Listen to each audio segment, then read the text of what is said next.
Hi, இன்றைக்கி நம்ம கீர்த்தி கிச்சனில் அரைக்கீரை பருப்பு கூட்டு தான் பார்க்க போகிறோம். வாங்க பார்க்கலாம்.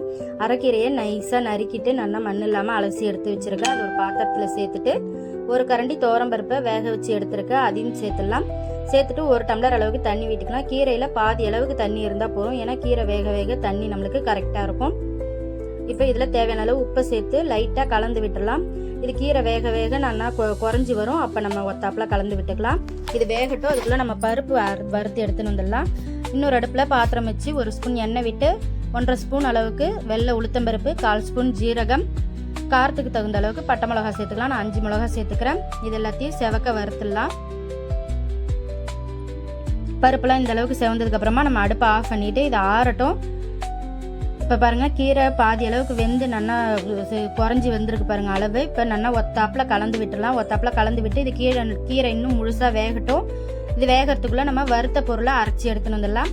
இப்போ உளுத்தம்பருப்பு மிளகாயை ஒரு மிக்சி ஜாரில் சேர்த்துட்டு 1/2 மூடி தேங்காய் சேர்த்துக்கிறேன். தேங்காய் சேர்த்து தண்ணி விட்டு நைஸாக அரைச்சி எடுத்துன்னு வந்துடலாம். இப்போ கீரை நல்லா வெந்துடுத்து, ஃபுல்லாக வெந்துடுத்து. இப்போ நம்ம அரைச்சி வச்சுருக்கிற தேங்காய் விழுது சேர்த்துட்டு அந்த ஜார்லேயே கொஞ்சமாக தண்ணி விட்டு அலம்பி அதையும் சேர்த்துக்கலாம். சேர்த்து ஒத்தாப்பில் கலந்து விட்டு ஒரு 2 நிமிஷம் இது கொதிக்கட்டும். இப்போ 2 நிமிஷம் நல்லா கொதிச்சு வந்துடுது. இதில் பெருங்காய பொடி 1 ஸ்பூன் சேர்த்துட்டு எண்ணெய் விட்டு கடுகு உளுத்தம் பருப்பு தாளிச்சு கொட்டிடலாம். அடுப்பு ஆஃப் பண்ணிடலாம். நம்மளுடைய அரைக்கீரை பருப்பு கூட்டு சூப்பராக ரெடி ஆகிடுது. டேஸ்ட்டும் சூப்பராக இருக்கும். நீங்களும் ட்ரை பண்ணி பாருங்கள். உங்களுக்கும் ரொம்ப பிடிக்கும். ட்ரை பண்ணி பார்த்துட்டு எப்படி இருந்ததுன்னு சொல்லுங்கள். தேங்க்யூ.